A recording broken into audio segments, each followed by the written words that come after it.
Hello বন্ধুরা, advertisement বা বিজ্ঞাপনগুলো অডিয়েন্সদের জন্য একটা মেসেজ দিয়ে থাকে, কিন্তু কিছু কোম্পানি এই পুরো বিষয়টিকে অন্য এক মাত্রায় নিয়ে যায়।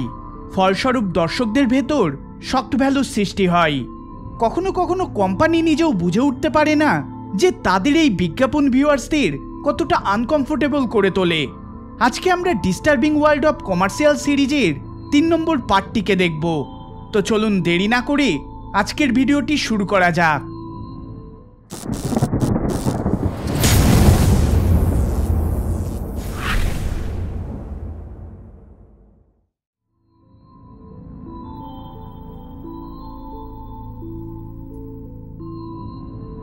পিএসএ অর্থাৎ পাবলিক সার্ভিস অ্যানাউন্সমেন্ট, যারা জনস্বার্থে নানান সচেতনমূলক বিজ্ঞাপন বানিয়ে থাকে। এই রকমেরই একটা বিজ্ঞাপন হলো এটি। এই কমার্শিয়ালটিকে কানাডাতে শ্যুট করা হয়। বিজ্ঞাপনটা যথেষ্ট গ্রাফিক্যাল। বিজ্ঞাপনের শুরুতে আমরা একজন ওয়ার্কারকে নিজের কাজে যোগ দিতে দেখতে পাই। হঠাৎ সে তার স্টেশনে কাজ করার সময় লক্ষ্য করে স্টেশনের মেশিনটা অন নেই। তিনি সেটি অন করেন, আর সঙ্গে সঙ্গে মেশিনের উল্টো দিক থেকে একজন চিৎকার করে সেটিকে বন্ধ করতে বলে। কিন্তু ততক্ষণে অনেক দেরি হয়ে যায়। তাদের বস এই মেশিনে পিষে যান। দেখুন এই বিজ্ঞাপনটি।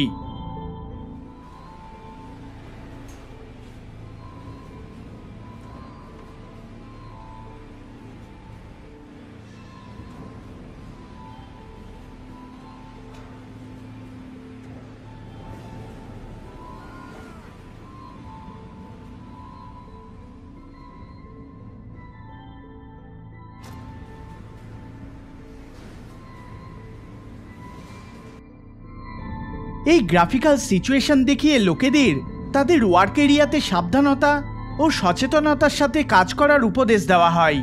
কিন্তু এই বিজ্ঞাপনটির এই গ্রাফিক্যাল কন্টেন্টের জন্য এটিকে ভালো মতো ক্রিটিসাইজ করা হয়।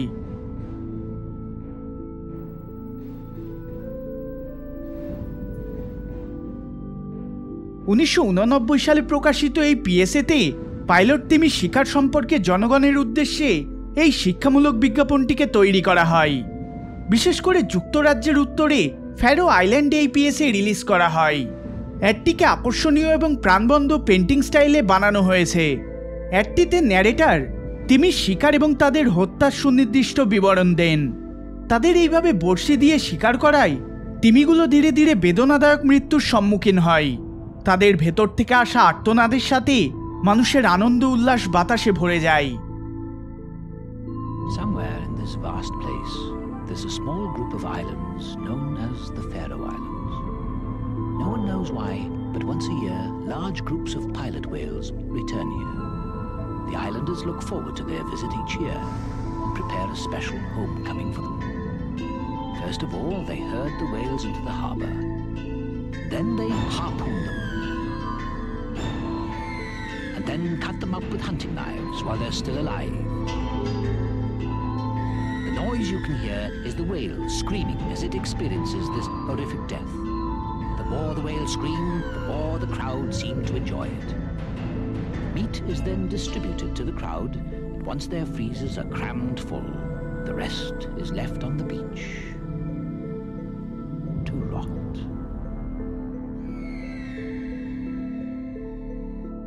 এবার এখানে যেভাবে দেখানো হয়েছে সেটা সম্পূর্ণ অ্যাকুরেট নয়, যার ফলে এই বিজ্ঞাপনটির বিরুদ্ধে ফ্যারো আইল্যান্ডবাসী রিপোর্ট করায় সেটিকে টিভি থেকে সরিয়ে দেওয়া হয় এবং পরে গভর্নমেন্ট এই বিজ্ঞাপনটিকে ব্যান করে দেয়।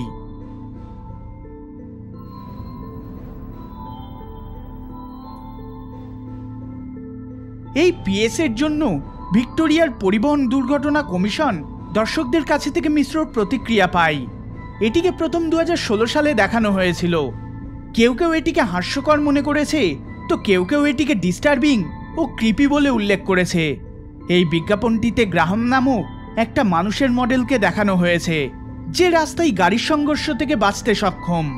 তার একটা বিশাল বড় আকারের মাথা রয়েছে, একটা খুঁজে না পাওয়া ঘাড়, চওড়া কাঁধ এবং অজ্ঞাত কোনো কারণে একাধিক স্তনবৃন্ত।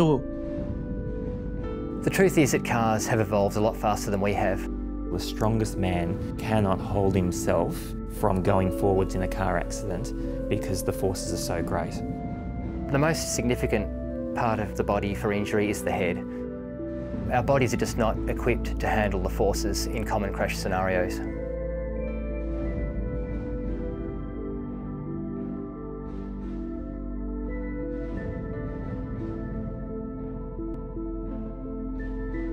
আমাদের আরও বেশি অবাক করে তোলে যে এই মানবাকৃতিটি আসল, অর্থাৎ এটা কোনো সিজিআই নয়, বরং এটা অ্যাকচুয়াল লাইফ সাইজ মডেল, যেটাকে টিএসি এর অন্যান্য ভিডিওগুলোতে প্রদর্শিত করা হয়েছে।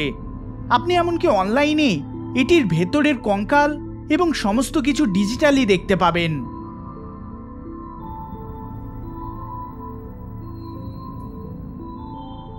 পরবর্তী এই বিজ্ঞাপনটি বিজ্ঞাপন কম আর শর্ট ফিল্ম বেশি। এটিকে 2004 সালে ইটালিতে রিলিজ করা হয়। অ্যাডটিকে প্রথম দেখাই যথেষ্ট নর্মাল মনে হলেও ধীরে ধীরে এটি ডিস্টার্বিং টার্ন নিয়ে নেয়। বিজ্ঞাপনে আমরা একটা ছোট্ট মেয়েকে একটা খেলনা ভর্তি ঘরে ঘুরে বেড়াতে দেখতে পাই। ঘরের ভেতরে একটা লাল রঙের কলা পড়েছিল। পরের দৃশ্যে আমরা কয়েকজনকে জানালার বাইরে দাঁড়িয়ে থাকতে দেখতে পাই। দেখে মনে হয় তারা কিছু ঘটার জন্য অপেক্ষা করে চলেছে। এইসব দেখে বোঝা যায় যে এটা একটা সায়েন্স এক্সপেরিমেন্ট। ছোট মেয়েটি ওই লাল রঙের কলাটিকে তুলতেই একটা ভয়াবহ এক্সপ্লোশন হয় আর মেয়েটির দেহ টুকরো টুকরো হয়ে যায়।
খুবই ডিস্টার্বিং। আর এই অ্যাডটির থেকে কি মেসেজ দেওয়া হয় যে ল্যান্ডমাইন কখনো টাচ করবে না, যতই সেগুলো দেখতে আজব ভিন্ন রঙের জিনিসপত্র হোক না কেন। অ্যাডটি ইতালিতে সেই সময় 1 সপ্তাহ মতো টিভিতে সম্প্রচার হওয়ার পর এটিকে পুনরায় আর দেখানো হয়নি।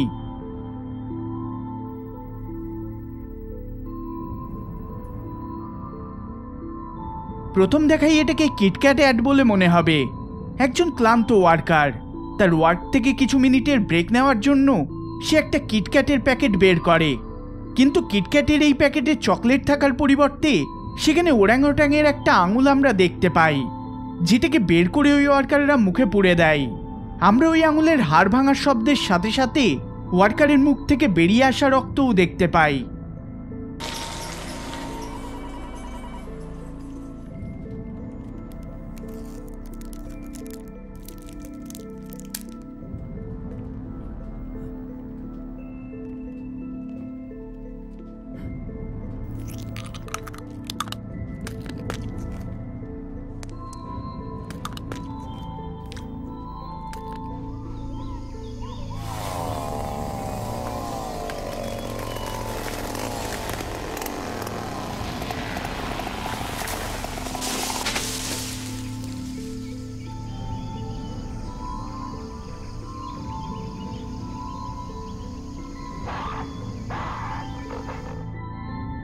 এই অ্যাডটিকে বানানো হয়েছে নেসলেকে ক্রিটিসাইজ করার জন্য, কারণ নেসলে তাদের এই চকলেট বানানোর জন্য ইন্দোনেশিয়ান নানান স্কেচি কোম্পানির থেকে পাম অয়েল কিনে থাকে, আর সেই কোম্পানিগুলো ওই তেল প্রাপ্ত করে সাউথ ইস্ট এশিয়ার রেন ফরেস্ট কেটে, যেটা ডাইরেক্ট থ্রেট প্রদান করে ওরাংওটাংদের, যারা ওই রেন ফরেস্টে বসবাস করে থাকে।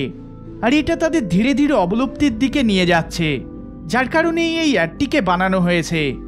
যদিও নেসলে এই অ্যাডটিকে ইউটিউব ও অন্যান্য সোশ্যাল মিডিয়ার থেকে টেক ডাউন করিয়ে দিলেও এটিকে পুনরায় আপলোড করা হয়েছে।